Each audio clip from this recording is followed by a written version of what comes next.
Shalom, saudara yang dikasihi Tuhan Yesus Kristus. Selamat datang di channel Alkitab Menjawab. Pada kesempatan kali ini saya akan menjawab dua buah pertanyaan yang isinya mempunyai kemiripan. Pertanyaan pertama dari Meilani Pori. Shalom Pak Pendeta, saya mau nanya bagaimana cara kita tahu cobaan yang datang itu karena Tuhan sayang kepada kita atau penyebabnya karena dosa sebab akibat dari kita sendiri. Kemudian pertanyaan dari Franz Columbus. Shalom dan selamat pagi. Saya mau tanya bagaimana kita membedakan ujian iman dan sebuah hukuman atas dosa-dosa kita. Saudara yang dikasihi Tuhan, ujian berasal dari Tuhan. Pencobaan berasal dari setan dan dari keinginan hawa nafsu dosa kita sendiri. Hukuman adalah konsekuensi dari kejatuhan kita dalam pencobaan. Teguran Tuhan adalah peringatan supaya kita kembali ke jalan yang benar. Dalam Yakobus 1 ayat 13-14 tertulis, apabila seorang dicobai, janganlah ia berkata, pencobaan ini datang dari Allah. Sebab Allah tidak dapat dicobai oleh yang jahat, dan ia sendiri tidak mencobai siapapun. Tetapi tiap-tiap orang dicobai oleh keinginannya sendiri, karena ia diseret dan dipikat olehnya. Dalam Alkitab, kita bisa menemukan terjemahan yang sama untuk ujian dan pencobaan. Tapi hal ini tidak perlu kita permasalahkan, saudara. Intinya adalah kita memahami bahwa ujian berasal dari Tuhan dan bertujuan untuk mendidik kita. Sedangkan pencobaan berasal dari setan dan keinginan dosa. Kemudian hukuman merupakan konsekuensi dari kejatuhan kita ke dalam dosa akibat pencobaan. Sebenarnya cukup mudah untuk mengenali ujian dan hukuman akibat cobaan.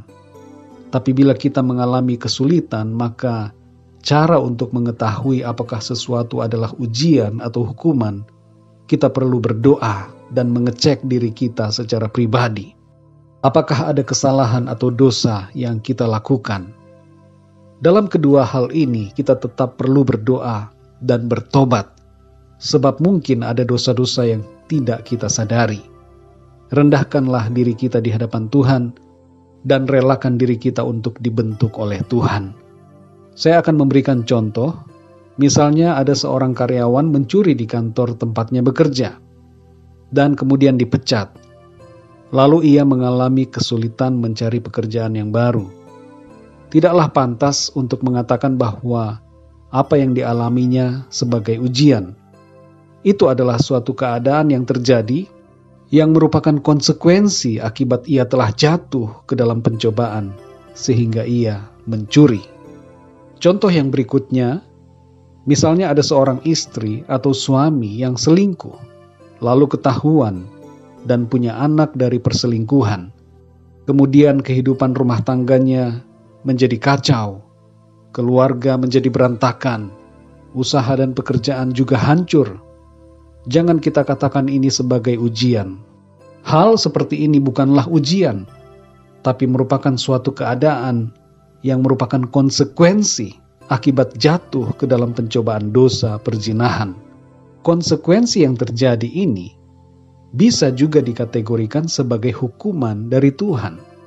Namun saudara yang dikasihi Tuhan, perlu kita berhati-hati dalam menilai hal ini. Jangan kita menyalahkan Tuhan, sebab seringkali kita sendirilah yang membuat diri kita berada dalam masalah, berada dalam situasi yang dikategorikan sebagai suatu hukuman. Jadi sekali lagi jangan menyalahkan Tuhan, saudara. Berikutnya adalah contoh ujian. Misalnya, saudara sudah melakukan yang terbaik dalam pekerjaan dan tidak ada kesalahan yang saudara lakukan di kantor atau di tempat usaha saudara. Kemudian saudara difitnah oleh teman kantor. Lalu saudara dipecat tiba-tiba. Kemudian saudara menganggur. Maka ini disebut sebagai suatu ujian buat saudara. Contoh ujian yang lain adalah bila suami atau istri saudara, yaitu pasangan hidup saudara, berselingkuh. Padahal saudara sudah bersikap mengasihi, baik dan setia. maka ini adalah ujian buat saudara. Dalam keadaan seperti ini, yang perlu dilakukan adalah tetap bersabar, setia, dan tetap beriman kepada Tuhan. Berdoa dalam masa-masa ujian semacam ini.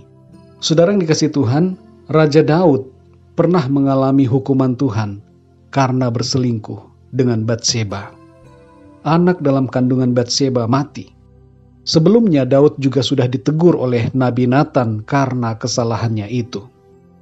Untuk menghindari hukuman dan teguran Tuhan, maka kita harus menjauhi dosa-dosa. Jagalah hidup kita benar dan berkenan sesuai dengan firman Tuhan. Kalau kita sudah hidup benar sesuai dengan firman Tuhan, tapi mengalami kesulitan atau penderitaan, maka tetaplah bersabar dan beriman dalam ujian itu. Tetaplah setia dalam setiap ujian yang ada, dan waspadalah dalam setiap situasi pencobaan. Keadaan ujian bisa berubah menjadi situasi pencobaan buat kita. Karena itu jagalah hati kita, agar tetap mengasihi Tuhan, setia kepada Tuhan, supaya kita tidak jatuh ke dalam dosa. Pekalah kepada teguran Tuhan dan hukuman yang terjadi akibat dosa. Kita harus bertobat dan berbalik dari dosa dan datang kepada Tuhan. Kiranya jawaban yang sudah saya berikan ini dapat memberikan pemahaman kepada saudara-saudara yang menanyakan hal ini, dan juga bisa bermanfaat buat saudara-saudara lain yang mendengarkan ini. Puji Tuhan, saudara yang dikasihi Tuhan. Sampai jumpa dalam Alkitab Menjawab yang berikutnya. Haleluya.